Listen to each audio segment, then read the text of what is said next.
Hello, good evening everyone. Magandang gabi, maayong gabi o maupay na gabi ha mga waray-waray. Welcome back to my vlog at Manay Mirna 5.5.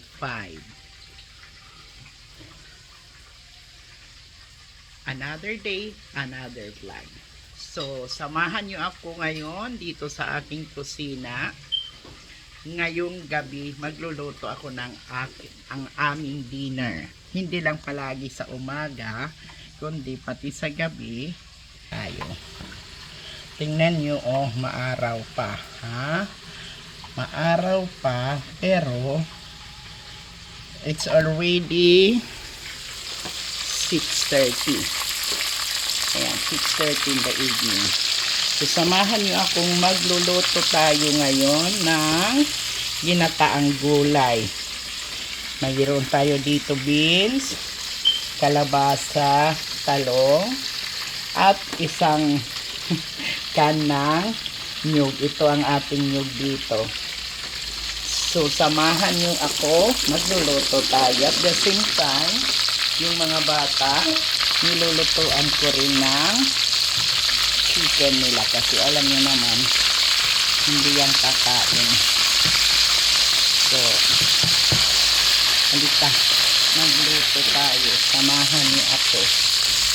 Iwan ko lang maba ang luto ko or hindi. Importante mayroon tayong pang dinner, diba?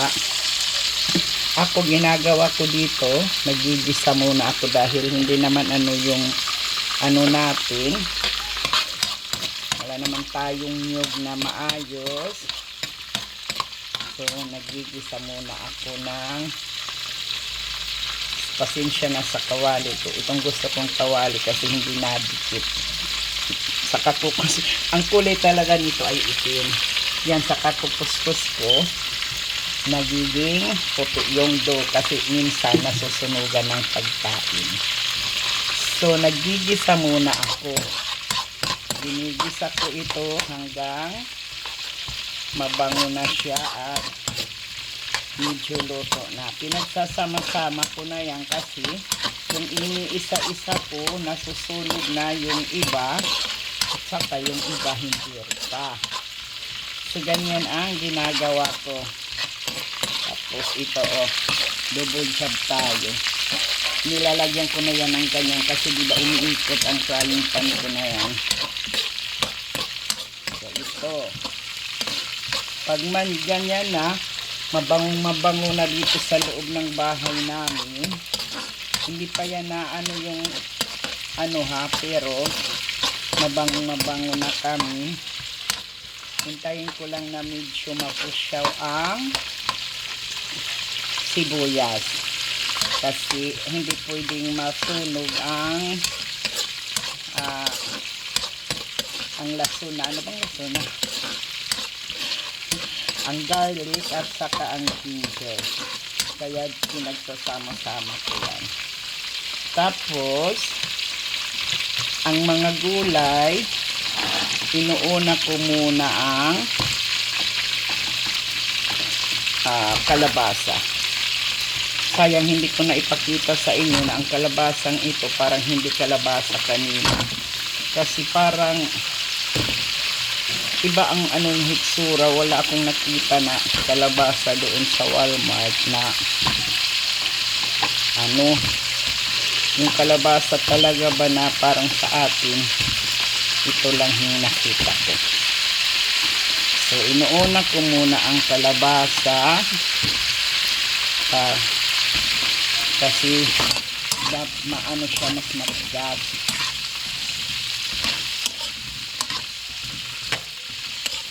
Tapos mamaya ito naman na itong talong at pagkatapos lalagyan ko ng gata, and then ito pag malapit ko ng hanguin, doon ko palang nilalagay ang aking beans. So tayin muna natin yan dyan. Lagyan natin ng takip para maano siya. Tapos, balik pa rin naman natin ito.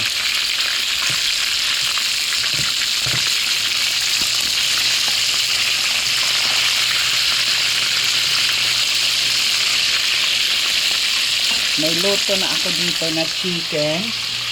Tapos, pag naluto yan, lulutuin ko naman ang isda para may pan-ano tayo dito sa gulay natin. Kasi hindi na bagay ang chicken. So, may tilapia ako dito. Iprito ko yan. Tapos na akong magkain. Charot. Kompleto si Inday Manay. So, hintayin muna natin na kumulo. Ay, hindi. Hintayin natin na maluto. Hindi kumulo kasi hindi pa naman nag-ano yan. So, man, kumusta? Kumusta kayong lahat? Kumusta ang tulog nyo? Kasi alam ko, kagigising nyo pa lang ngayon. Happy Friday to everyone. Thanks God, it's Friday na sa inyo. Sa amin, bukas pa. Kumusta ang araw nyo kahapon? Kumusta ang tulog nyo kagabi? Saan man kayo ngayon? Sana maayos ang pakiramdam nyo. At saka, palagi lang tayong magpe-pray para palagi tayong malusog. At kung nasaan man kayo, palagi kayong mag-iingat kasi kami ng aking family dito ay palaging nag-iingat. Shout out to Ma'am Grace, Daisy, Robel, Jason, kapatid kong si Melissa, at so one and only kong sister-in-law na palaging nanonood si Mary Ann. Tsaka sa kapatid kong si Melvin at sa mga pamangkin ko at sa aking family of course. Salamat sa mga kaibigan ko dyan na hindi man nagko-comment, alam ko na nagwa-watch sila ng Simply Kong Vlog. Thank you sa panunood sa senior citizen na nandito sa Florida. So palagi ninyong tatandaan, makakamit natin lahat ng gusto natin sa tamang panahon. So pray lang para matupad natin kung ano man ang mga gusto natin makamtan. So ito, hindi ko alam kung ang klase ng squash na ito ba ay madaling maluto. First time akong bumili nito, pero gaganyan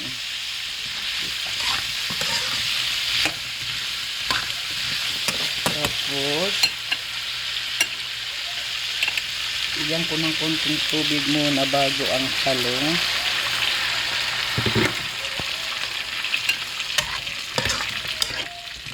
Hindi pa ako marunong mag-edit kung paano ko kayo maisasama hanggang sa maluto.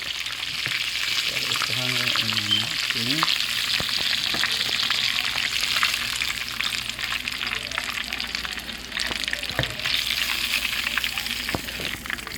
Tapos ito namang isda ang lutuin natin. Ano lang. Alam niyo bakit di ako gumagamit ng malaking kawali? Kasi para naman maluluto kung madaming oil, luto yung sa loob. So ito, nambabango-bango na yung gulay. So guys, ulit-ulitin ko. Palagi natin tatandaan na makontento lang tayo sa kung anong meron tayo kasi darating at darating ang tamang panahon para sa atin. Hala, ano na siya. So, lagyan natin ng asin bago makalimutan.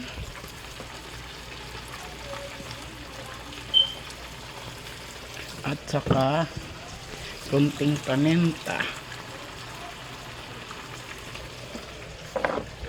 At saka imikos-mikos natin yung mamaya na yung beans ilalagay kong malapit na hanguin kasi ang beans naman ano lang yan, 1 minute, 2 minutes.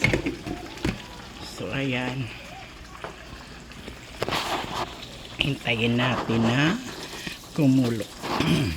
Basta ito na lang ang ilalagay ko, tapos ito, tapos mayroon na tayong ulam para sa dinner natin. Alam nyo guys, nagluluto ako ng dinner pero ang araw pa, maaraw pa. Dito lang tayo sa pwede ganyan, maaraw pa, pero dinner ngayon ang niluluto ko. So ang maghapon ko ngayon, nagpunta ako sa sa grocery. Hindi ko na lang kayo, hindi na lang ako doon nag-vlog kasi hindi lang naman ako nagtagal. Bumili lang ako ng gulay na makikita ko doon kaya dahil nasa Walmart ako, yan lang ang nakita ko na gulay doon, hindi man sa International Wet Market. Yung kalabasa nila ay Americana. Kung doon tayo sa International, yung kalabasa nila yung tulad ng sa atin. Yung beans, marami silang beans, pero yung talong doon ko pa yan sa Filipino store, hindi yan sa Walmart. Tapos may doon bili ako ng chicken. Tsaka kasi nagpunta kami ng madalian sa Walmart ni Papa kay yung ano namin, yung pusang si Croci, wala nang kakainin mamaya. Yung pet ni Kent. So yun kung ano na ito, pwede na ba nausok na, naluto na yung ilagay natin ito para masisipsip na yan lang ang namin, yan lang ang pinakaniyog na lang namin yan na maluto. Saka walang tuno, walang kakang gata, diretso. Kalita rin natin ang isda. Yung apo kong babae, si Chloe dito, paborito niyang isda. Kaya kahit may chicken, hindi yan minsan kumakain kasi isda ang gusto niya. So ayan, yan na ang natin. Ma'am Grace, kung nanonood ka, pakisabi kay Mano Bulots na may utan ako dito, may gulay ako, hindi man dagmay, masarap din ito. Sabihin ko, hindi ako nagduga, hindi man ako aroy, hindi ko talaga yun malimutan na kumain siya ng dagmay. Okay guys, so ito na ang pagkain namin for dinner. Medyo mahaba na sa talag. Thank you so much for supporting me. God bless us all. See you my next vlog.